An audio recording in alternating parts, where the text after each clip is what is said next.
जयपुर माँ शक्ति आज अजय चंद्रन कुमार के मांगे 999 999 एक कम 1000। आज का दिन है मंगलवार, तारीख 3 सितंबर 2024। और आज हमारे बीच में आदरणीय श्री आर्यन पांडे साहब, जो रिटायर्ड एडिशनल कमिश्नर टेटक्स हैं। और आपका जो विषय चला है श्रीमद् भागवत का तृतीय स्कंद का वक्तव्य 4, जिसमें विशेष रूप से ले रहे हैं कपिल देवहूति संवाद। अब जाते समय लेते आदरणीय एन के साहब से निवेदन करते हैं कि दो शब्द आदरणीय पांडे साहब के विषय में कहें। आदरणीय साहब। बहुत बहुत धन्यवाद शर्मी शर्मा जी। आपने एक बार पुनः मेरे को अवसर दिया है कि एक प्रबुद्ध व्यक्ति के बारे में, एक जो बोध को प्राप्त व्यक्ति है, जिसको शास्त्रों का भी ज्ञान है, वेद का भी ज्ञान है, पुराणों का भी ज्ञान है, गीता तो उनको कंठस्थ है। और किसी भी संदर्भ में कहीं से भी कुछ भी उठा लीजिए, गीता में उनके पास कोई ना कोई श्लोक हाजिर होता है और उसको बहुत अच्छे से एक्सप्लेन करके देता है। ऐसे व्यक्ति के विषय में कुछ भी कहना लगता है कि यार कुछ कमी रह गई है उनके बारे में, क्योंकि इन्होंने, देखिए आपने उनका इंट्रोडक्शन कराया है कि एडिशनल कमिश्नर सेल टैक्स से, पता नहीं कब से इन्होंने गीता पढ़नी शुरू की, कब से इन्होंने दूसरी पुस्तकें पढ़ने की। वो स्कूल के टाइम से तो उन्होंने बताया था कि वो सरस्वती स्तुति पढ़ा करते थे, तो जिससे कि इनकी विद्या में और पारंगत हुए विद्या अर्जन के क्षेत्र में। तो जो शुरू से शास्त्रों के साथ चलता रहा हो, अपने बचपन से ही, अपने विद्यार्थी जीवन से ही, उसको, उसके लिए तो शास्त्र कह लीजिए, श्लोक कह लीजिए, संस्कृत कह लीजिए, ज्ञान कह लीजिए, वो तो जीवन का एक हिस्सा है। और वो हमको उस ज्ञान के से कहना चाहिए, उस ज्ञान का एक हिस्सा हम लोग के साथ बांटते हैं और बार बार आते हैं हमारे साथ और बड़े अच्छे से समझाते हैं। आजकल श्रीमद् भगवत गीता का प्रकरण चल रहा है और आज स्कंद तीसरे का चौथा प्रकल्प है, जिसमें कि वो कपिल और देवहूति उनकी संवाद के विषय में बताएंगे। कल उन्होंने बताया था, बड़ा अच्छे से समझाया था कि कैसे उत्पत्ति हुई संसार की, और आज उसके आगे कपिल मुनि और देवहूति जी के बीच का जो संदर्भ है, उनके पीछे वार्तालाप का, उसके विषय में बताएंगे। हम करबद्ध होकर पांडे जी का आज के उद्बोधन के लिए स्वागत करते हैं। धन्यवाद। ओ सर्वप्रथम गायत्री मंत्र का उच्चारण करते हैं। ओम भूर्भुवः स्वः तत्सवितुर्वरेण्यं भर्गो देवस्य धीमहि धियो यो नः प्रचोदयात्। अब मैं दो वैदिक मंत्रों से प्रार्थना करता हूं। ओम विश्वानि देव सवितर्दुरितानि परासुव यद्भद्रं तन्न आसुव।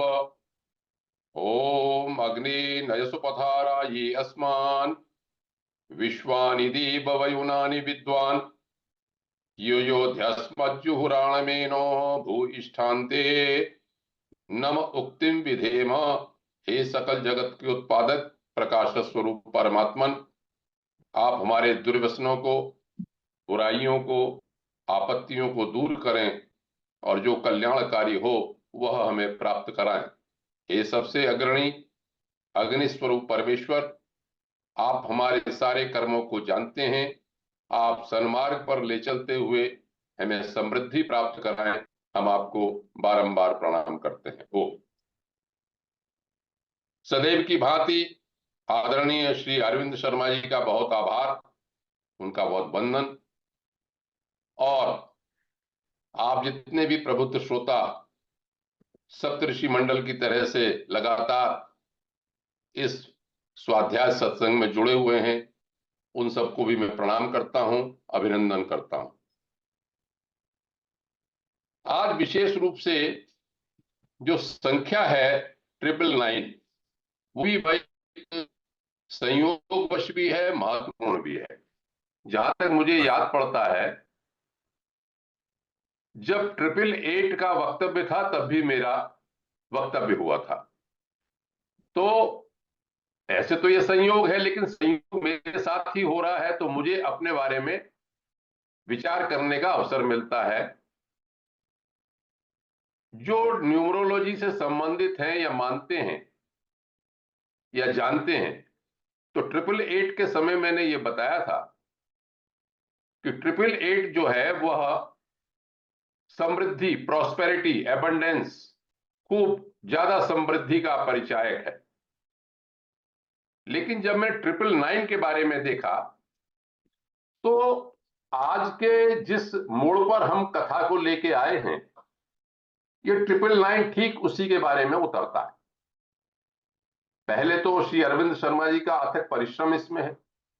ये कोई साधारण बात नहीं है कि आप 999 तक अपने यात्रा को ले गए हैं।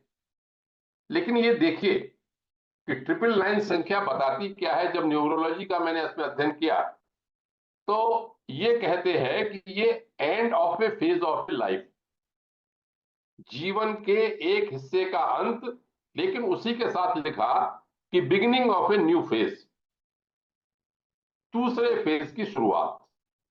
और ऐसा ही नहीं, स्पष्ट रूप से न्यूमरोलॉजी में लिखा कि स्पिरिचुअल एनलाइनमेंट, आध्यात्मिक आपकी अचीवमेंट होगी, प्राप्ति होगी, आपको जागृति होगी। और वहां पर एक और बात लिखी, this 999 is a sign of universal understanding. ये चांस की बात है, संयोग की बात है कि हम ब्रह्मांड के बारे में ही कई बार से बात कर रहे हैं, विराट पुरुष की ही बात कर रहे हैं, सृष्टि की ही बात कर रहे हैं। और इसमें यह भी लिखा कि न्यू अपॉर्चुनिटीज, और ये भी 999 के बारे में लिखा है कि लेटिंग गो ऑफ पास्ट, जो भूतकाल है उसको भुला दीजिए। मतलब जो हो गया, हमारा समय जैसा भी बीता, भगवान की कृपा, उसको भुला के जो प्रोसेस चल रहा है, जो वातावरण, जो प्रक्रिया चल रही है, उस पर विश्वास करना चाहिए। तो हमारी जो प्रक्रिया आध्यात्मिक उन्नति की या वार्तालाप की, सत्संगति की चल रही है, उसको स्वीकृति देने के अनुभव और व्यक्तिगत जो आपकी विकास है, आनंद है, उसके बारे में ये डिनोट करता है 999। तो मैं अपने ऊपर उतारूं या इस विषय के ऊपर उतारूं या संयोग के ऊपर उतारूं, तो वास्तव में मुझे लगा कि ये जो कुछ लिखा 999 के बारे में, वो आज के संदर्भ में, अब के वक्तव्य के संदर्भ में या आज तक की यात्रा के संदर्भ में बिल्कुल सही है। तो मैं इसमें जो अथक परिश्रम अरविंद शर्मा जी का है, उनको मैं फिर धन्यवाद देता हूं, आभार प्रकट करता हूं।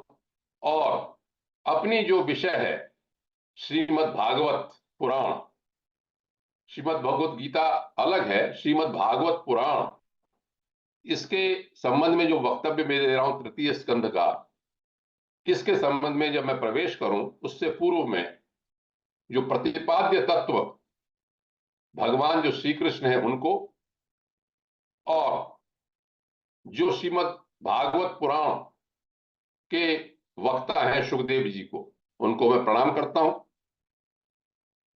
सच्चिदानंद रूपाय विश्वोत्पत्त्यादि हेतवे तापत्रय विनाशाय श्री कृष्णाय वयं नुमः। यं प्रव्रजन्तमनुपेतमपेत कृत्यं द्वैपायनो विरह कातर आजुहाव।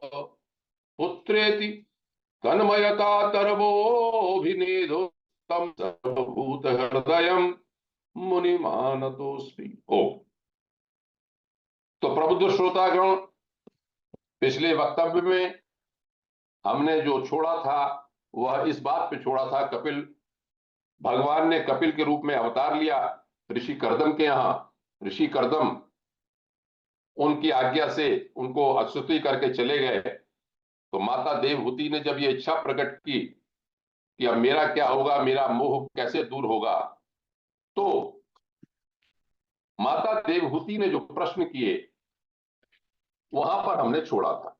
प्रश्न दोबारा से संक्षेप में समझ लें, बहुत ही सामान्य व्यक्ति के हैं। ये जो कथानक हैं, शास्त्र हैं, मुझे ऐसा लगता है कि हम जैसे अज्ञानी लोग जो संसार के चक्र में भ्रम में पड़े हुए हैं, इन्हीं को जगाने के लिए, इनको रास्ता, हम जैसे को रास्ता दिखाने के लिए ही इस तरह के प्रश्न और उत्तर करके कथानक हमारे सामने शास्त्रों ने प्रस्तुत किए। ये चीज ये भी समझ में आती है कि जो समस्या हमारे सामने है, संसार से मुक्त होने की, अध्यात्म की वो समस्या या वो बात या वो विषय, वो हमेशा ही सा रहा। तो देवहूति माता ने ये कहा कि देखो, मैं बहुत सैकड़ों साल तक विषय का भोग कर चुकी हूं, अब मैं ऊब गई हूं, इस अज्ञान के अंधकार में पड़ी हुई हूं, मेरी जन्म परंपरा समाप्त हो गई, जन्म बंधन से मुक्त होना है। तो अंधकार से कैसे मुक्त होगा? तो इसमें देखिए, आदित्य वर्णम तपसः परस्तात्, जो ज्ञान है, ये श्वेता श्वेतर उपनिषद का एक मंत्र का हिस्सा है कि वेदाहमेकम पुरुषम महांतम, उस भगवान के तत्व को जान लेने पर आदित्य वर्णम इतना प्रकाशमय है कि हम अंधकार से निकल जाते हैं। तो यह अज्ञान रूपी अंधकार उस तत्व को, परम तत्व की जानकारी से समाप्त होता है। एक बात। दूसरा कि मैं और मेरे का जो बंधन है वो माया के द्वारा कराया गया है। मां ने ये कहा कि आप इसको हमसे मुक्त कीजिए और मैं आपकी शरण में हूं। उसके साथ दूसरी बात ये कही कि प्रकृति और पुरुष का ज्ञान हमको प्राप्त कराइए। अब यहां तक हमने वक्तव्य कर दिया था पूरा। इसके बाद आगे शुरू करते हैं। तो भगवान कपिल ने जब ये मां के बारे में सुना तो एक भूमिका बनी। अपनी बात कहने से पहले उनकी प्रशंसा भी की और एक भूमिका बनाई और एक संदेश दिया हम सब लोगों को। क्या संदेश दिया?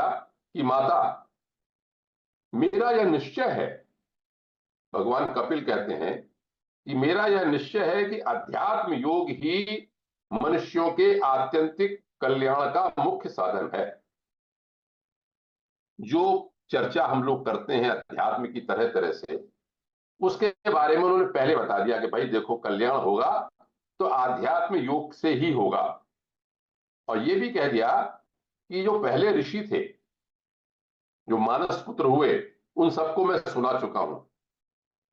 आपको मैं पिछले वक्तव्यों में ये बता चुका हूं कि चतुश्लोकी भागवत के रूप में नारायण ने ब्रह्मा जी को, ब्रह्मा जी ने नारद जी को यह उपदेश दिया था। नारायण ने चतुश्लोकी भागवत के रूप में यह उपदेश किया था। तो भगवान यहां पर ये कहते हैं कि मैं उस ज्ञान को पहले बता चुका हूं, हे माता, अब मैं आपको शुरू करता हूं। बहुत साधारण सी बात से शुरुआत हुई। ये देवहूति कपिल का संवाद 9 अध्यायों में है। यहाँ 25वें अध्याय से लेकर 33वां अध्याय हमारा ये स्कंद समाप्त हो जाएगा। तो 9 अध्यायों में है। बहुत विस्तार से जो भी है, बड़ा रुचिकर है। और श्रीमद् भागवत पुराण ऐसे शास्त्र, तो प्रत्येक चीज इसकी महत्वपूर्ण है, फिर भी उन महत्वपूर्णों में से भी अगर कुछ प्रकरण छाटे जाएं तो कपिल देवहूति का संवाद पढ़ने योग्य है, मनन करने योग्य है, धारण करने योग्य। इसमें यह विशेषता है, इस प्रकरण में आगे आएगा। आज तो मैं शायद वहां तक न पहुंच पाऊं कि ये तो बता दिया सिद्धांत के रूप में सब जगह ये ऐसा ऐसा होना चाहिए, लेकिन कैसे होना चाहिए, उसकी प्रोसेस क्या है, उसकी प्रक्रिया क्या है, वह भी भगवान के इस कपिल देवहूति संवाद में बताई गई। चलिए, कहां से शुरुआत करते हैं? उन्होंने ये कहा कि चेतः खलु अस्य बंधाय मुक्तये चात्मनो मतम। इसका अर्थ यह हुआ कि यह जीव जो हम हैं, बंधन और मोक्ष का कारण मन है। कितनी सरल बात है। बार बार हम कहते हैं मन एवं मनुष्याणाम कारणम बंध मोक्षे हो। मन ही मनुष्यों के बंधन और मोक्ष का कारण है। हमको ये लगता है कि शास्त्र बार बार एक ही बात कहते हैं, लेकिन महत्वपूर्ण बात है, इसीलिए कहते हैं कि वो बात जमनी चाहिए, तरह तरह के पात्रों के मुख से कहलाते हैं। यहां पर कपिल जी के मुख से शुरू में यही कह दिया कि मन जो है यही बंधन और मोक्ष का कारण है। एक बात और, जो विषयों में आसक्त होता है तो बंधन का कारण होता है, और जब ये मन परमात्मा में लग जाता है तो मोक्ष का कारण होता है। मन का कमाल देखिए कि हमको केवल डायरेक्शन उसकी चेंज करनी है, दिशा बदलना है। और जब यह मन में मेरे जो मेरापन है, काम क्रोध लोभ, इनसे मुक्त हो जाता है, शुद्ध हो जाता है, तो सुख दुख से छूट के समावस्था में आ जाता है। ये तो इतनी मन के बारे में बात कही। अब जब मन समावस्था में आ जाता है तो कपिल जी अपनी माता से कह रहे हैं कि हे माता, ज्ञान वैराग्य और भक्ति से युक्त तीनों बातें, देखिए जो शुरू से सुन रहे हैं श्रीमद् भागवत के इस प्रकरण को, आप याद कर लीजिए, भक्ति और ज्ञान वैराग्य के बारे में शुरू से चलता है। तो यहां पर फिर यही कहा कि ज्ञान वैराग्य और भक्ति से युक्त हृदय से आत्मा को जब प्रकृति से परे हम मान लेते हैं, भेद रहित सूक्ष्म अखंड उदासीन जब देख लेते हैं, तो प्रकृति तो उसके लिए शक्तिहीन हो जाती है। और मुख्य बात, योगियों के लिए भगवत प्राप्ति के निमित्त सर्वात्मा हरि भगवान जो है वो सब जगह दिखाई पड़ते हैं। विवेकी अचेत्य अबंधन हो जाते हैं, सब जगह दिखाई पड़ते हैं। जब ये स्थिति आने लगती है कि उसे परमात्मा के प्रति आसक्ति होती है, तो वो जो आसक्ति है जब महापुरुषों के प्रति हो जाती है, तो मोक्ष का खुला हुआ द्वार बन जाती है। दोबारा से संक्षेप में यदि समझें तो जहां तो ये कहते हैं आसक्ति है भाई हमारे बंधन का कारण है, लेकिन परमात्मा को जानने के लिए जब हम आसक्ति हो जाती है तो मोक्ष का द्वार खुल जाता है, क्योंकि हम महापुरुषों का साथ इसमें करने लगते हैं। यहां पर बड़ा अच्छी बात कही, स एव साधुषु कृतो मोक्ष द्वारम अपावृतम। जब साधुओं में हमारा आसक्ति, हमारा उठना बैठना हो जाता है, तो मोक्ष का द्वार जो है बिल्कुल ही खुल जाता है। इसके लिए क्या कहा, जो हम बात विवेक चूड़ामणि में या अन्य ग्रंथों में सब में कहते आए हैं कि जो लोग मुझ में अनन्य प्रेम करते हैं, परमात्मा कहते हैं अनन्य प्रेम करते हैं, वो संपूर्ण कर्म मुझे समर्पित कर देते हैं। गीता में भी यही कहते हैं कि प्रभाव से कर्म जो है मुझ में समर्पित कर दीजिए। मेरी कथाओं का श्रवण करते हैं, मेरी का कीर्तन करते हैं, मुझ में ही चित्त लगाए रखते हैं, उनको कोई भी संसार के ताप ऐसे भक्तों को सहन कष्ट नहीं देते। एक बात यहां पर ये लिखा, उन्होंने कहा क्या करना चाहिए कि सर्वसंग परित्यागी है। साधु साधु वेश वाले तो अपनी जगह महत्वपूर्ण है, लेकिन असली पहचान ये है कि मन से उसको कोई आसक्ति न हो, सब कुछ सब संग परित्यागी हो। बिल्कुल वास्तव में ऐसे लोगों के संग की इच्छा करनी चाहिए। क्यों कि वो जो आपकी आसक्ति से उत्पन्न दोष जो है कर नहीं। मैं यहां पर ही कुछ बात ये कहना चाहता हूं। यहां पर है सत्संगति की महिमा। विवेक चूड़ामणि में जो मैंने कल भी कहा था, आज भी कहता हूं कि तीन चीजें दुर्लभ हैं। मनुष्यत्व, मनुष्य का होना, जैसे हम सब लोग मनुष्य योनि में हैं। दूसरा, मोक्ष की इच्छा होना, मुमुक्षत्व। और तीसरा, महापुरुष का साथ। हम सब लोग जो है उसका एक प्रकार है। सत्संगति के बारे में एक मुझे श्लोक याद आता है। आप तो वैसे तरह तरह के सब महिमा पढ़ चुके हैं। भर्तृहरि एक राजा हुए, उन्होंने 3 ग्रंथ लिखे। श्रृंगार शतक लिखा, नीति शतक लिखा, फिर वैराग्य शतक लिखा। तो नीति शतक में उन्होंने सत्संगति के बारे में एक श्लोक लिखा है। उसका अर्थ उस श्लोक को मैं बताता हूं कि सत्संगति की क्या महिमा है। जन धियो सत्यम मानोन्नतिर्दिशमपाकरोति चेतः प्रसादयति दिक्षु तनोति कीर्तिम सत्संगति कथय किन्न करोति पुंसम। इसका अर्थ ये हुआ कि अपनी बुद्धि को, जड़ता को दूर करती है सत्संगति, वाणी में सच्चाई को, सत्य को लाती है, हमारी मान को, सम्मान की उन्नति को बढ़ाती है, पाप को दूर करती है, चित्त को प्रसन्न करती है, और हमारी कीर्ति सब जगह फैलती है। तो सत्संगति कथय किन्न करोति पुंसाम। भर्तृहरि सत्संगति ऐसी है कि वो मनुष्यों के लिए क्या नहीं कर सकती। और रामचरितमानस की चौपाई तो बड़ी प्रसिद्ध है, बार बार आप सब लोगों को याद ही है कि सत्संगति कथा किन्न क्या कहते हैं, जो सत्संगति के बिना विवेक नहीं होता, और वो सत्संगति बिनु हरि कृपा सुलभ नहीं संता। बिनु सत्संग विवेक न होई, हरि कृपा सुलभ नहीं सोई। ये सत्संगति भी जो हम लोग कर रहे हैं भगवान की कृपा ही है। सुंदर कांड में इसीलिए कहलवाया विभीषण से, जब हनुमान जी का साथ हुआ कि अब मोहि भा भरोस हनुमंता, बिनु हरि कृपा मिले नहीं संता। तो सत्संगति की बात उन्होंने कही। अब सत्संगति करने से मोक्ष मार्ग में हमारी श्रद्धा प्रेम और भक्ति का क्रमशः विकास होगा। पहले श्रद्धा होगी, प्रेम होगा और भक्ति आगे बढ़ेगी। जब लौकिक पारलौकिक चीजों में हमारे वैराग्य हो जाएगा तो हम जो भक्त जो है मनोनिग्रह का प्रयत्न करेगा। वो मन जो भटकता था एक जगह लगने लगा, और जब विषय त्याग कर देगा, वैराग्य युक्त ज्ञान हो जाएगा उसको, और मेरी भक्ति मुझ में सुदृढ़ हो जाएगी, तो एक बात बड़ी इंपॉर्टेंट ये लिखी कि इस अंतरात्मा में ही, इस अंतरात्मा को इस देह में ही कर लेगा। यहां पर इशारा किया गया कि जो हमें लक्ष्य प्राप्त करना है, आनंदमय परमात्म तत्व की जो प्राप्ति है, वो इस देह में भी हो सकती है, देह रहते हुए भी हो सकती है, ये कहा। जब इतनी बात सब कही तो एक भूमिका बना दी उन्होंने, एक रुचि बढ़ा दी कि भाई हमको इस अध्यात्म योग मार्ग में जाना चाहिए। तो देवहूति ने ये किया कि भाई आप ये तो ठीक कह रहे हैं, लेकिन मेरी जैसी अबला क्यों लिखा, ये इतनी स्त्रियां हैं, महिलाएं हैं, या हम जैसे अज्ञानी लोग हैं, वो ये ना समझें, इसके लिए कोई बहुत शास्त्रों के अध्ययन की आवश्यकता है, केवल समझ की आवश्यकता है।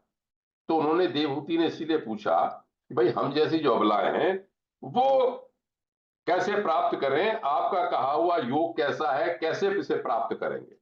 तो भगवान ने कहा देखो, अब दोबारा से आगे बढ़ाते हैं। प्रकृति आदि तत्वों के कारण कपिल जी को सांख्य का कहने वाला इसलिए कहा गया कि उन्होंने पहले संख्या पर जोर दिया, जो संख्याएं बताई उसके ऊपर जोर दिया, इसलिए उन्हें सांख्य दर्शन का प्रवर्तक कहा गया।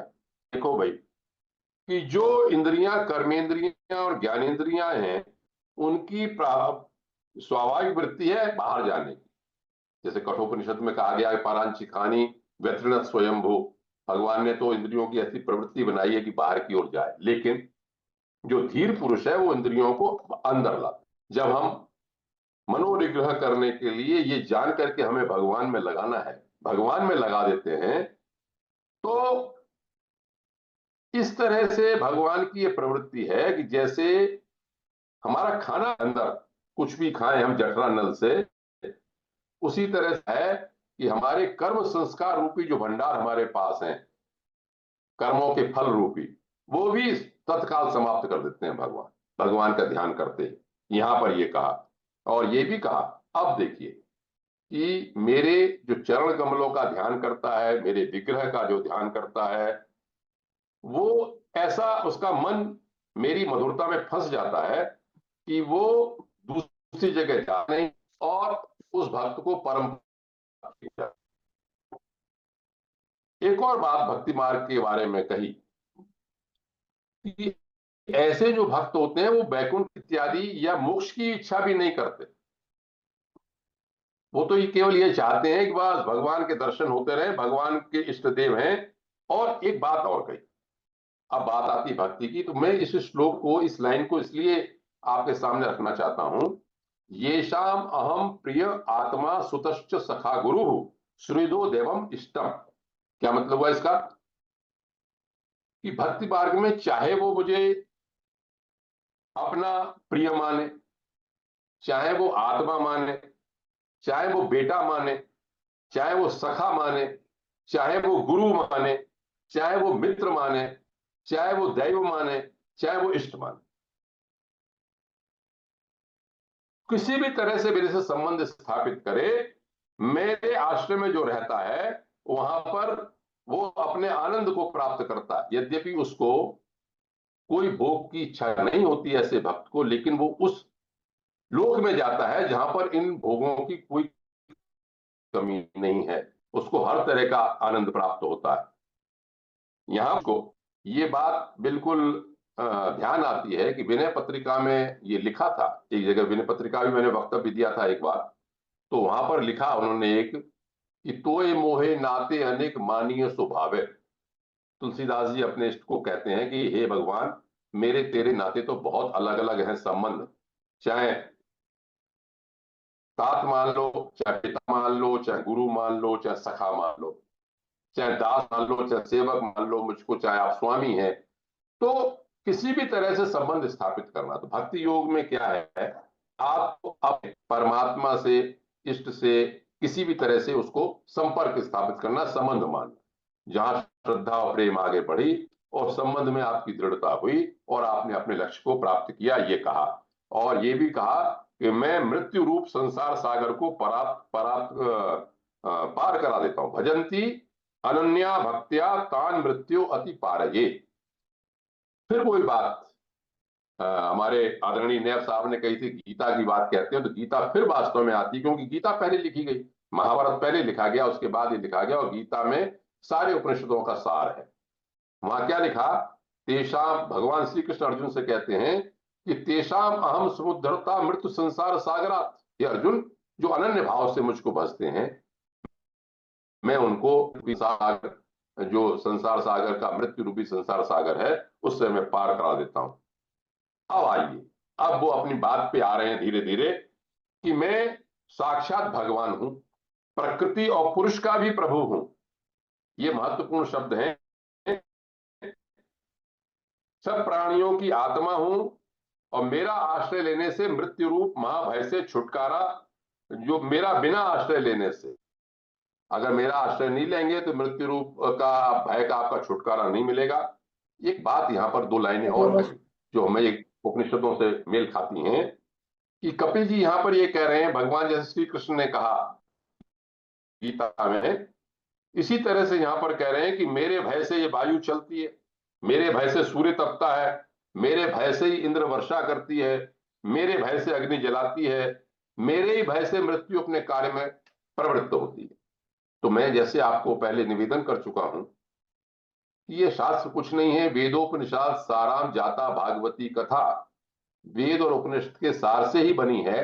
तो बिल्कुल यही पंक्तियां इसी आशय की कठोपनिषद में लिखी। वहां लिखा भयात अग्निस्तपति, उस परम तत्व के भय से अग्नि क्या अब तपती है। भयात तपति सूर्य, उसके भय से सूर्य चलता है। भयात इंद्रश्च वायुश्च, उसके भय से इंद्र वायु भी चलते हैं, अपनी उसमें रहते हैं। मृत्यु धावती पंचमा, मृत्यु भी अपने कार्य में प्रवृत्त रहती है। कहने का अर्थ ये कि जो अनुशासन है, ईश्वर है, शासन करने वाला अनुशासता है, वो परम तत्व, उसी के कारण ही सब के सब चल रहे हैं। इसमें कहा कि बस संसार में मनुष्य के लिए सबसे बड़ी काम यही है कि तीव्र भक्ति योग के द्वारा मुझ में स्थिर हो जाए। अब फिर तीव्र भक्ति योग की बात कही, तो अब उन्होंने कहा भी भक्ति योग तो बताओ है क्या भक्ति योगी।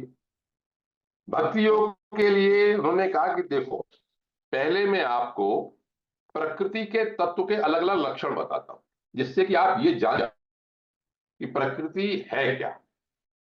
और प्रकृति के जब तत्वों को आप जान जाएंगे और ये जान जाएंगे कि आत्मा उनसे परे है, तो आप मेरे ओर बढ़ेंगे। तब जब भक्ति योग से मेरी ओर बढ़ेंगे, तब मेरी कृपा को प्राप्त करेंगे, मुझको प्राप्त करेंगे। तो पहले जो सांख्य वाली बात आती, संख्या से संबंधित है सांख्य, तो उन्होंने पहले प्रकृति के तत्वों को बताना प्रारंभ किया। उन्होंने कहा देखो भाई, ये जो प्रकृति जिससे चलती है, प्रकृति का जो आत्मदर्शन ज्ञान है, इसी से मोक्ष प्राप्त होता है। हृदय की जो ग्रंथि है उसी से दूर होती है। अंदर अंतः में जो परमात्मा तत्व है, स्वयं प्रकाश है, वो आपको तभी पता चलता है जब ज्ञान हो जाए सारे का सारा। होता यह है कि हम प्रकृति को अपनापन जोड़कर हमारे अंदर आवरण हो जाता है और अपने मूल तत्व को भूल जाता है जीव। ये कहा, कर्ता मानने लगता है अपने को। इस कर्तृत्व भाव से ही छूटना है। शरीर कार्य हुआ, कर्म हुई इंद्रियां, और करता है उसके इंद्रियों के जो देवता जो हमें प्रवृत्त करते हैं। इन सब से हमको प्रकृति से परे जो प्रकृतिस्थ हो रहा है वही पुरुष प्राप्त होता है, हमारे तत्व को प्राप्त होता है। तो जब उन्होंने प्रकृति के लक्षण कहे तब इसको समझ लें।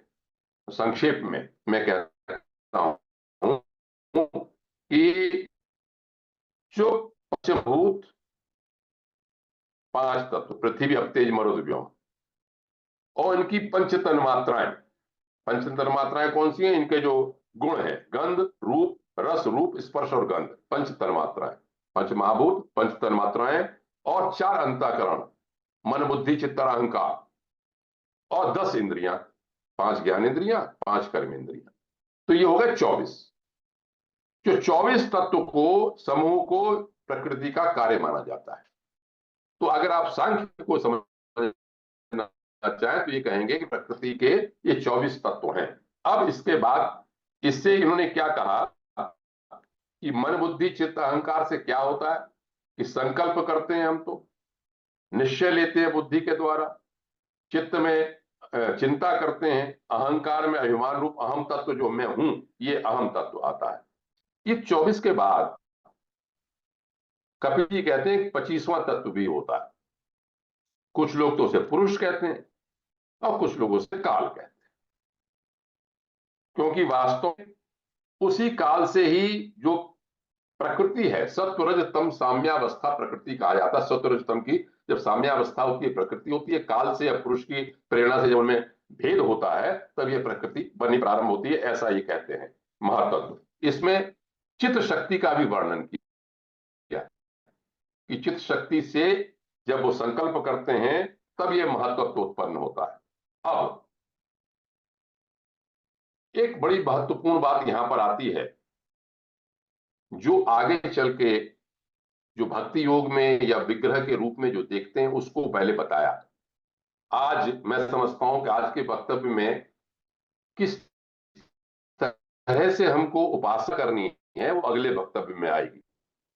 आज के वक्तव्य में केवल आ पाएगी जो मैं कहने जा रहा हूं कि उन्होंने क्या कहा। आपने 4 नाम सुने होंगे, वासुदेव, संकर्षण, प्रद्युम्न, अनिरुद्ध। संकर्षण कहते हैं जो मनुष्य रूप में बलराम को, वासुदेव कहते हैं मनुष्य रूप में श्री कृष्ण को, प्रद्युम्न अनिरुद्ध उनके पुत्र जो हुए। तो इसकी बड़ी अच्छी व्याख्या की है। जब भी विग्रह में देवता, अधिष्ठाता देवता के रूप में उनकी बात आए तो कपिल जी की ये बात यहां पर याद रखनी चाहिए। बड़ा स्पष्ट किया है इन्होंने ये कहा देखो भाई कि आदि देवता के रूप में, आदि भौतिक, भौतिक फिजिकली भौतिक रूप में क्या है, और आदि के अंदर की। तो उन्होंने कहा देखो भाई ये जो चित्त है, महातत्व जो है वो तो वासुदेव है, लिखा हुआ है इसके अंदर। जो कपिल कह रहे हैं वो यही कह रहे हैं। और जो अहम तत्व है वो संकर्षण है, रुद्र के रूप में है। जब अध्यात्म के अधिष्ठाता इसका देखेंगे तो रुद्र है उसका अधिष्ठाता। और जो प्रद्युम्न है वो बुद्धि है, वो ब्रह्म है। और जो अनिरुद्ध है वो मन है, वो मन हमारा आध्यात्मिक रूप से हो गया, अधिष्ठा देवता चंद्रमा हो गया, एक रूप में प्रद्युम्न हो गया। इसको बोलते हैं विग्रह चतुष्टय। 4 लोगों की जब ये वर्णन आता है कि 4 लोगों के बारे में आगे चल के 10वें स्कंद में श्लोक भी आएंगे, इनकी पूजा पाठ की बात, इनको नमस्कार की बात आएगी। तो यहां पर इन्होंने ये कह दिया कि ये जो प्रकृति बनती है इसको हम महातत्व को वासुदेव कह देते हैं, अहम तत्व को हम संकर्षण देते हैं, और बुद्धि को प्रद्युम्न और मन को अनिरुद्ध कहते हैं। ये हमारे स्पष्ट रूप से विग्रह चतुष्टय हुए जो हमें प्रकट होते। इसके बाद उन्होंने वही बात कहनी शुरू की महत्व तत्व से जो पहले के आए हैं बार बार, कि वैकारिक चेतस तामस भेद से हमारी मन इंद्रिय पंच महाभूतों की हमारी उत्पत्ति होती है। तरह तरह से हमारे जब इनमें विकृतियां होती हैं तो ये कहा कि जो वृत्तियों के भेद से क्या होता है, संशय, निश्चय, स्मृति, निद्रा, ये सब चीजें बुद्धि के तत्व में होती हैं। कर्म जो है प्राण की शक्ति है और ज्ञान जो है बुद्धि की शक्ति है। इतना कहने के बाद अब तन्मात्राओं के बारे में वर्णन करते हैं, जो पहले भी हो चुका है वर्णन, फिर करते हैं। संक्षेप में मैं बताता हूं इसको। संक्षेप में अगर मैं कहूं तो ये कहते हैं कि जो शब्द था वो आकाश का गुण है और इंद्रिय के रूप में श्रोत्र से संबंधित। इसे बार बार जान लेना चाहिए, बार बार ये बातें। स्पर्श जो तन्मात्रा है उसका पंचमहाभूत वायु है और त्वचा से संबंधित है। और रूप जो तन्मात्रा है, गुण है, वो तेज का है, अग्नि का, और नेत्र से संबंधित है। और जो रस जो तन्मात्रा है वो जल से संबंधित है, जिह्वा इंद्रिय से संबंधित। अंत में पृथ्वी तत्व जिसे कहते हैं पंचमहाभूत, गंध तत्व है उसके अंदर पंच तन्मात्रा का, और वो प्राण से, घ्राण से संबंधित है, नाक से।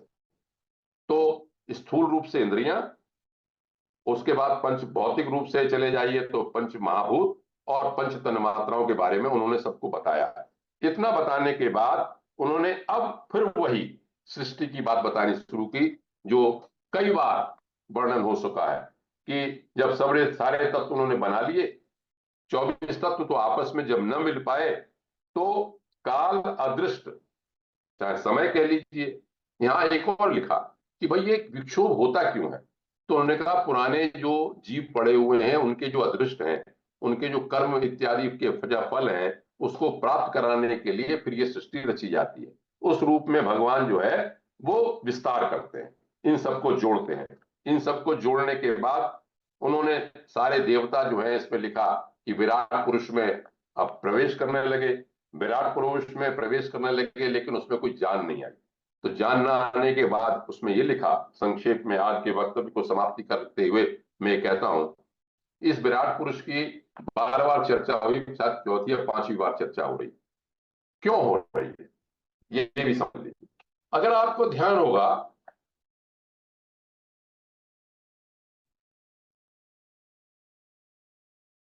तो फिर मनवंतर और ईश कथा है। तो सर्ग माने सृष्टि और विसर्ग माने सृष्टि का विस्तार। स्थान माने कहां पर हुआ। मनवंतर मनु और जो चलाने वाले हैं मनवंतर, उनकी कैसे हुई, तो यही कथा सुनाई।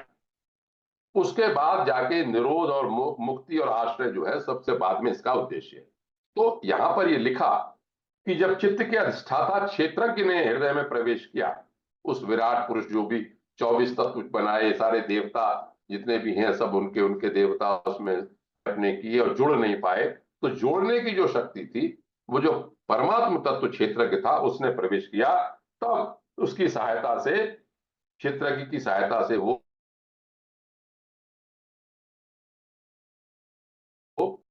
विराट पुरुष में इतना, और ये कहा कि भक्ति एकाग्रता के प्रकट होकर आत्मस्वरूप क्षेत्र को इस शरीर में स्थित जानकर उसका चिंतन करना चाहिए। इतनी बात कहने के उपरांत अब प्रकरण शुरू होता है कि जब आप प्रकृति पुरुष का विवेक आपने जान लिया तो उससे मोक्ष की प्राप्ति कैसे हो, और मोक्ष की प्राप्ति का साधन करने के बाद फिर कहा उन्होंने कि मैं तुमको अब अष्टांग योग जो है वो भक्ति वाला सबीज अष्टांग योग है, सबीज भक्ति योग है, उसे बताता हूं। तो शुरू की लाइनों में ये कहा कि अगले वक्तव्य को मैं पूरा करूंगा बाद में, बहुत ही इंटरेस्टिंग है। इसलिए मैंने जैसे कहा कि अभी तक तो आपको थ्योरेटिकल लग रहा है, आज भी सब थ्योरेटिकल रहा। अगले वक्तव्य में ये प्रैक्टिकल रूप में आएगा कि ऐसे ऐसे करना चाहिए, ये कपिल जी ने कहा। तो आज की बात में उन्होंने अंत करते हुए ये भी कहा कि देखो भाई, आत्मा तो वैसे अकर्ता है, निर्विकार है। जब प्राकृतिक गुणों से संबंध स्थापित कर लेता है तो मैं करता हूं ये भाव हो जाता है। ये बातें आप बार बार सुन चुके हैं। और बुद्धिमान मनुष्य को ये चाहिए कि विषय चिंतन में फंसे हुए चित्त को तीव्र भक्ति योग और वैराग्य से अपने मन में लाए। एक बात फिर दोबारा याद दिलाऊं, अभ्यासेन च कौन्तेय वैराग्येण च गृह्यते। मन से देखो शुरू किया था,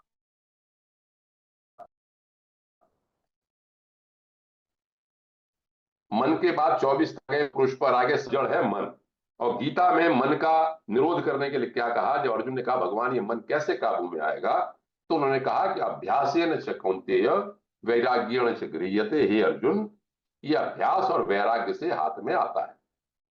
तो ये केवल इसने नहीं कहा, पातंजलि में भी एक सूत्र है कि अभ्यास वैराग्याभ्याम तद निरोध, अभ्यास और वैराग्य से उसका निरोध होता है। तो इसमें लिखा है कि चित्त को भक्ति और वैराग्य के द्वारा धीरे धीरे वश में लाए, एकदम नहीं आता, शनि शनि शनि शनि इसका अभ्यास करना पड़ता है। और आगे कहते हैं कपिल जी कि योग साधनों के द्वारा श्रद्धा पूर्वक अभ्यास करने से मुझ में सच्चा, अब देखिए 3-4 चीजें कही, मुझ में सच्चा भाव रखने से, आप ऊपर से करते रहे प्रयास, अंदर से मन से भाव नहीं है तो कुछ नहीं होने का। मेरी कथा का श्रवण करने से, जैसे हम लोग कर रहे हैं कथा का श्रवण, और प्राणियों में समभाव रखिए, समता का भाव रखिए, किसी से वैर न कीजिए, त्याग कीजिए, ब्रह्मचर्य, मौन व्रत, स्वधर्म में जैसी इनकी स्थिति प्राप्त हो गई है प्रारब्ध के अनुसार जो मिल जाए उसको प्राप्त लिए, परिमित संतुलित भोजन कीजिए, एकांत में रहिए, शांत सबके मित्र बनिए, दयावान होइए, स्त्री पुत्रादि में मैं मेरे पर जितना कम हो भाव आप रखिए, मिथ्या अभिनिवेश मत कीजिए। ये तो कहिए कि मेरा कर्मों का फल है, अपने आप हो जाएंगे, अपना कर्तव्य करके आप निकल जाऊंगा, और किसको नहीं देख, वो शुद्ध अंतःकरण से परमात्मा का साक्षात्कार अद्वितीय ब्रह्म पद प्राप्त हो जाता है।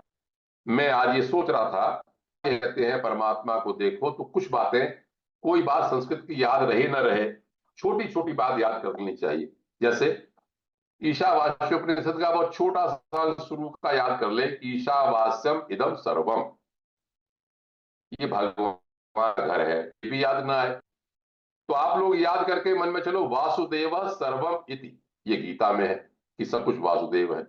या यो माम पश्यति सर्वत्र, जो मुझको सब जगह देखता है, सर्वम च मयि पश्यति, सबको मुझे में देखता है। ये जो भाव है, ये भाव अगर मेरे से कोई है, आपके सारे प्रकरणों में सुखदेव से जैसे ही पूछा परिचित ने कि क्या करना चाहिए, तो सुखदेव जी ने वहां पर यही कहा था कि सत्मा सर्वात्मना राजन हरि सर्वत्र सर्वदा, हरि को सर्वत्र सर्वदा श्रोतव्य, सुनना चाहिए, कीर्तितव्य, उसके बारे में चर्चा करनी चाहिए, और स्मरण करना चाहिए। ये 3 चीजें वहां पर कहीं। तो आज के प्रकरण में अभी थ्योरी की बात आई, अब कपदेभूति के संवाद में कैसे करें सबीज, ये अगले वक्तव्य में आएगा। तो मैं आज के वक्तव्य को यहां पर ही समाप्त करता हूं। ये बात समझ में आनी चाहिए, प्रकृति के 24 तत्व, 25वां तत्व पुरुष, मन इसका कारण है, मन का ही निग्रह करना है, भगवान में लगाना है, संभाव रखना है, परमात्मा को देखना है। ऐसा कपिल जी ने देवभूति के इस प्रकरण में शुरू के उपदेश की शुरुआत की। आगे चल के वो ये बताएंगे कि ये भक्ति योग कैसे, प्रोसेस क्या है, इसकी प्रक्रिया क्या है, वो क्या करनी चाहिए। मैं आज के वक्तव्य को आप सब लोगों को शुभकामनाएं देते हुए, और अरविंद जी को स्पेशली 999 का आप 1000 में पहुंचेंगे संख्या में, शुभकामनाएं देते हुए वक्तव्य को समाप्त करता हूं। भगवान हम सब पे कृपा करें। हो, बहुत बहुत धन्यवाद आदरणीय आनंद पंडित साहब। आज आपने 999 और 888 के विषय में जानकारी दी, उसके लिए बहुत बहुत धन्यवाद आपका। सभी लोग अनम्यूट हैं, अब बाद में हमारे नैब साहब ही उसको पूर्ण करेंगे। बाद में जो शेष रह गया है, जिस किसी को जिज्ञासा हो तो वो आदरणीय आनंद पंडित साहब से पूछ सकते हैं।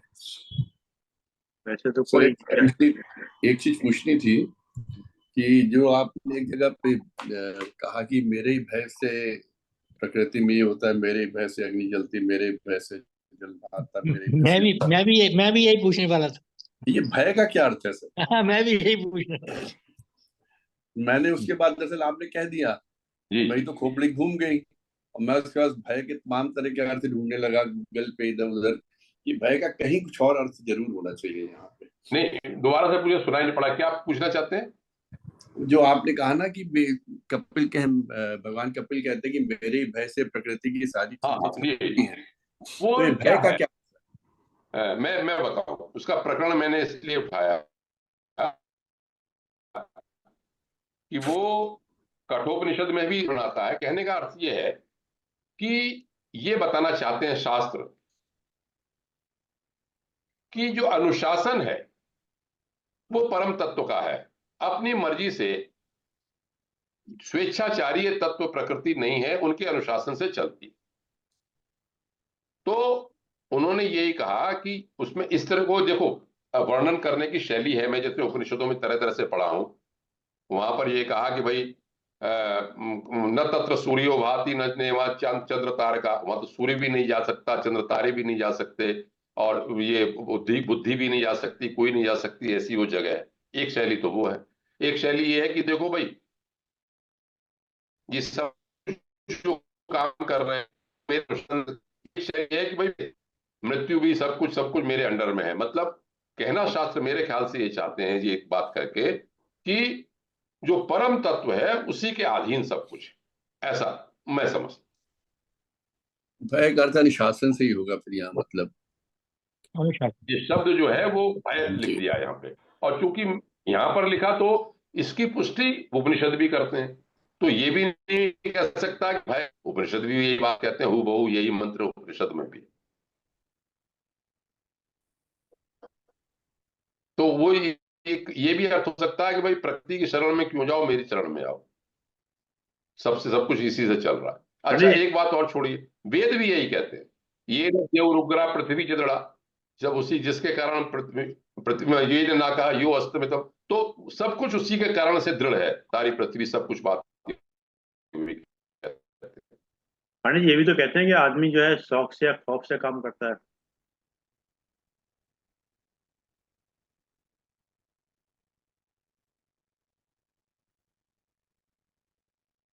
ये सब करा रहे हैं साउंड। पांडे की साउंड बंद हो गई सर, आप लोग। पांडे जी, आप म्यूट है, आप इसको अनम्यूट हाँ कर लीजिए। हाँ, अरविंद जी ने क्या कहा था? मेरे खौफ से काम करते हैं नहीं नहीं लोग। नहीं, मैं कह रहा मेरे मेरे नहीं क्या, मैं कहता ऐसे आदमी शौक से या खौफ से काम करता है बकर। तो मैं रामचरितमानस की बात याद आ गई, बिन भाई हो न प्रीत। हम्म। एनी हाउ किसी भी तरह से जुड़िए, और क्या है, सीधी सी बात है। चलिए साहब, कोई और किसी की जिज्ञासा हो तो ठीक है, नहीं तो नेक्स्ट धन्यवाद देंगे। मैं कहा चौधरी साहब कुछ सोच रहे हैं लगता है। चौधरी साहब तो भक्ति योग के बिल्कुल मार्ग वाले व्यक्ति हैं। लेकिन आज कमाल कमाल ये हुआ कि मैं भी ये प्रश्न करने वाला था भय का, और नायब साहब ने भी कर दिया ये। हाँ, वो तो अब वो देखिए, जब शैली और बात एक ऐसी आती है तो लगता ही है कि भाई क्यों लिख दिया शास्त्र ने ये। बोल दे। मैंने इसको यहाँ पढ़ा तब मैंने मुझे याद आया उपनिषद का, तो मैंने कहा भाई लिखा है तो ठीक ही लिखा है, मैंने समझ हो सकता है मैंने लेकिन लिखते लिखते लिखते उसको गोल मार्क किया हुआ है, गोल मार्क। मैं कहीं भूल ना जाऊं, ये प्रश्न नहीं, क्यों पूछ मुझे रहा कि मुझे भय से क्यों कर रहा है? मुझे यही समझ आता है भय का अर्थ यहाँ ठीक पे है। भय से नहीं, अनुशासन अनुशासन। अनुशासन से है कि हर चीज देखिए, अनुशासित है, अनुशासन जो में चल काल रही की है। शक्ति है या चित्त शक्ति है, तो सब शुरू में हमारे वेद में भी पढ़ा है मैंने, तो सब जगह ये लिखते हैं कि एक अनुशासन है। ईश्वर, ईश्वर नाम क्यों दिया उसको? ईश्वर नाम इसीलिए दिया कि वो ईश है, सबका अधिष्ठाता है, सबको शासन करने वाला है, इसीलिए लिखा। आप ये सही, अगर फिर से डर प्रकृति रहा या हूँ। सूर्य चंद्र अपने नियम से नहीं, तो नियम से चलाने वाला कौन है? वो ऊपर वाला। तो शास्त्रों ने कह दिया भाई उसी के सब नियम से चलते हैं सब। जब प्रकृति की रचना ही उन्हीं से हुई, जी, पूरी प्रकृति की रचना ही उनसे हुई है, तो फिर तो उनके इशारे पर ही सब कुछ चलेगा। इशारा का मतलब तो वही है, अनुशासन है, डर है, जो भी है। चलिए आदरणीय साहब। बहुत बहुत धन्यवाद आदरणीय पांडे साहब। शर्मा जी की कभी कभी ना मेरे को एकदम से ही कैचेस मी अनअवेयर। तो आज शुरुआत में एकदम से इन्होंने, मैं कुछ इधर उधर देख रहा था, अचानक इन्होंने कहा कि तो उसमें मैं श्रीमद् भागवत पुराण को श्रीमद् भागवत गीता कह गया। और मेरी इस छोटी सी गलती को पांडे जी ने इतने प्यार से पहले 888 समझाया, फिर 999 समझाया, फिर धीरे से उन्होंने कहा कि मेरा जो है आज का उद्बोधन श्रीमद् भागवत पुराण पे है, श्रीमद् भागवत गीता पे नहीं, वो अलग है। तो बहुत एक तरीका होता है कहने का, बिना भय के चीजों को समझाना जिसे कहा जाए। तो आज का जो था मुद्दा वही, या जिसे कहे सूत्र, तो यही था कि मन की स्थिति के ऊपर, मन की स्थिति से वहीं से उन्होंने प्रारंभ किया, अंत भी वही है कि जैसी मन की स्थिति होगी, जैसी मन की गति होगी, वैसे ही हमारे विचार होते जाएंगे, उसी तरफ हम चलते जाएंगे। अगर हमारी मन की स्थिति विपरीत परिस्थितियों की तरफ जाएगी, गलत चीजों की तरफ जाएगी, तो मन जो है वो जड़वत होता चला जाएगा और सांसारिक भौतिक चीजों में चलता जाएगा। और वही अगर मन की स्थिति ईश्वर की तरफ हो गई, और अध्यात्म की तरफ हो गई, योग की तरफ हो गई, तो ईश्वर के बहुत करीब होते चले जाएंगे। सच बात यही है कि अगर एक बार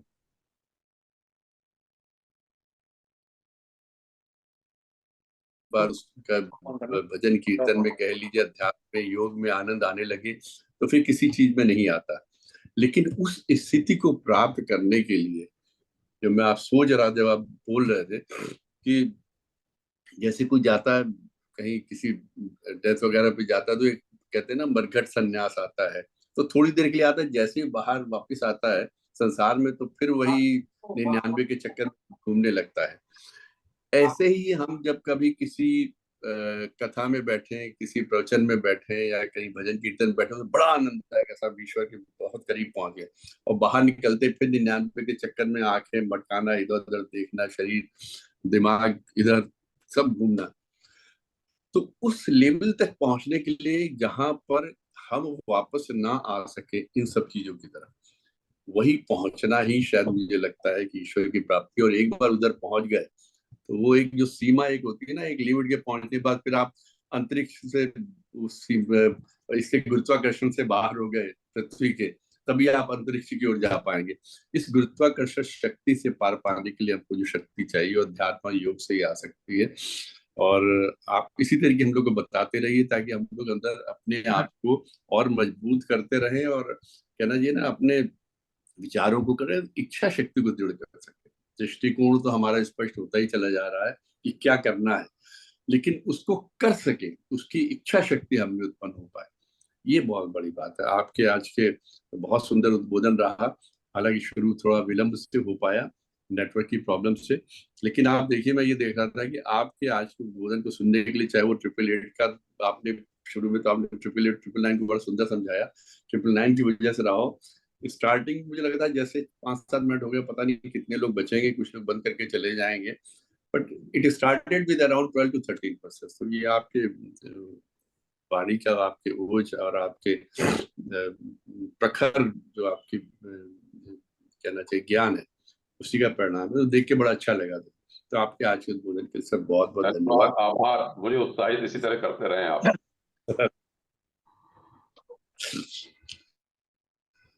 बहुत बहुत धन्यवाद आदरणीय नैब साहब, बहुत बहुत धन्यवाद आदरणीय आनंद पांडे साहब, आपने समय निकाल समय दिया। और जूम के लोगों का विशेष रूप से धन्यवाद कि समय निकाल समय दिया। जैसा कि एक विचार के साथ 3 बार उनके साथ समाप्त करते हैं। आज का विचार थोड़ा सा लंबा है, जो ध्यान से सुनिएगा, क्योंकि इस विचार में जो पांडे जी ने सर समाप्त थोड़ा किया कल था के लिए थोड़ा और आज्ञा, हम्म? सर थोड़ा कल के लिए बता दिए कि 1000वां है, तो उसमें क्या विशिष्टता कल होगी, थोड़ा कल सा वो आप उसका। ही को कंडक्ट करना है, सभी लोग आइएगा, अपने अपने विचार रखेंगे। कल और विशेष कार्यक्रम नहीं है सर। अच्छा, सब लोग आइएगा, जो है सबको निमंत्रण है, और सब लोग अपना चाहे घर पे पीजिएगा, बाकी सब यहाँ से ध्यान नहीं दीजिएगा। मतलब कोई बोधन नहीं है, खाली सबके अपने अपने विचार हैं, बस बस वही। ये जो प्रकरण 999 चलिए प्रकरणों साहब, के। मैं जो विचार कह रहा था वो आदरणीय पांडे साहब ने कहा, एक वर्ड उन्होंने आत्मा का प्रयोग किया था, और नायब साहब ने कोई भगवान से मिलने का था। उसी पे थोड़ा सा एक विचार है, थोड़ा सा लंबा, जो ध्यान सुनेगा। एक बार की बात है कि शरीर तथा आत्मा में परस्पर संवाद चला था। एक बार की बात है कि शरीर तथा आत्मा में परस्पर संवाद चला था। शरीर ने कहा, मैं कितना सुंदर हूँ। शरीर ने कहा, मैं कितना सुंदर हूँ, आकर्षक व बलवान हूँ।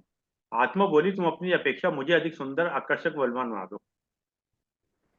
थोड़ा वाह करते रहो। वाह, आत्मा बोली, वाह वाह वाह वाह। अभी सुनने बस आप बेटा सुनने ध्यान से चाहिए आप। सुनिएगा, तो ध्यान से सुनने में आगे वाह वाह आगे नहीं सुने निकलती ना, सर। तभी तो बाबा बोले। अच्छा आप ठीक है, ध्यान से सुनने दीजिए सर, बाद चलिए में वाह वाह करेंगे। चलिए ठीक है। आत्मा बोली, तुम अपनी अपेक्षा मुझे अधिक सुंदर, आकर्षक, बलवान बना दो। तुम्हारी ये विशेषताएं मेरे सुंदर हुए बिना क्षणिक ही हैं। तुम अपनी अपेक्षा मुझे अधिक सुंदर आकर्षक बलवान बना दो। तुम्हारी ये विशेषता मेरे सुंदर हुए बिना क्षणिक ही है। मुझे सुंदर बनाकर तुम भी शाश्वत सौंदर्य से युक्त हो जाओगे। किंतु शरीर की समझ में कुछ नहीं आया। ये शरीर की समझ में कुछ नहीं आया। वह आकर्षणों में उलझा रहा, वह आकर्षणों में उलझा रहा, जीवन समाप्त करता रहा। शरीर से आत्मा के अलग होने का समय आ पहुंचा। शरीर से आत्मा से अलग होने का समय आ पहुंचा। अब शरीर को ज्ञात हुआ कि यदि आत्मा को भी उसने सुंदर बनाया होता, शक्ति दी होती, तो उसका स्वरूप भी निखर गया होता। क्या बात है। अब यहाँ पकड़ा आपने, सही ये अब शरीर अच्छे को कर्म ज्ञात किए हुआ कि होते। यदि आत्मा को भी उसने सुंदर बनाया होता तो शक्ति दी तो उसका स्वरूप भी निखर गया होता। मरने के बाद भी उसे याद किया जाता। बहुत सुंदर, बहुत सुंदर। चलते समय आत्मा बोली मैं तो जाती हूँ। चलते समय आत्मा बोली मैं तो जाती हूँ। यदि तुम पहले से चेते होते, प्राप्त अधिकार का सदुपयोग कर अपने मन को सुंदर बनाते तो अमर हो जाते, महामानव कहलाते। शरीर से धुनता रहा, नया जन्म लेने आत्मा चली गई। समाप्त। बहुत सुंदर, बहुत सुंदर। इसमें वाह नहीं है सर, अति सुंदर, बहुत सुंदर। इसका भाव जो है बहुत सुंदर है सर। और ये शरीर आत्मा का भाव है दोनों का आपस में संदेश, क्योंकि हम लोग संदेश है कि ज्यादातर हमें इंक्लूडिंग मी आल्सो हम लोग शरीर पर ही ध्यान देते हैं इसको। पर अगर थोड़ा सा जो आदरणीय पांडे साहब आत्मा का कह रहे थे, अगर तो थोड़ा सा भी ध्यान दे नहीं, तो शरीर पे ध्यान तो देना है। संतुल कपिल देव ने भी कहा संतुलित भोजन कराओ, शरीर को स्वस्थ रखो, बहुत जरूरी है। वो तो उसके बिना इंस्ट्रूमेंट है शरीर ना। है, वो तो शरीर का इंस्ट्रूमेंट है। ध्यान ही नहीं देते इंस्ट्रूमेंट सर। है। शरीर वो तो का इंस्ट्रूमेंट है। अहंकार, यंत्र तो यही है। बंदूक शरीर की का नली को साफ अहंकार, करनी पड़ेगी सर, गोली चलाने के लिए। शरीर का यंत्र तो यही है। अहंकार खत्म होता है। बंदूक को शरीर का अहंकार समाप्त होना चाहिए सर, अपने आप आत्मा निखर आएगी। बिल्कुल। आइए तीनों ओम का उच्चारण करते हैं।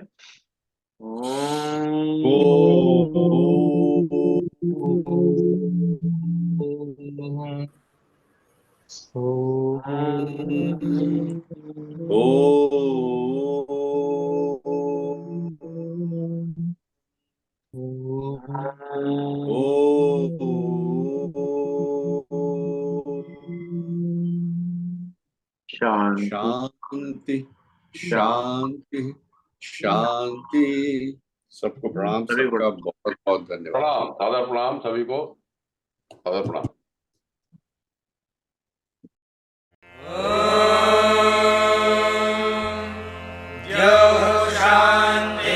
शान्तिरन्तरिक्षं शान्तिः, पृथिवी शान्तिरापः शान्तिरोषधयः शान्तिः, वनस्पतयः शान्तिर्विश्वे देवाः शान्तिर्ब्रह्म शान्तिः, सर्वं शान्तिः शान्तिरेव शान्तिः।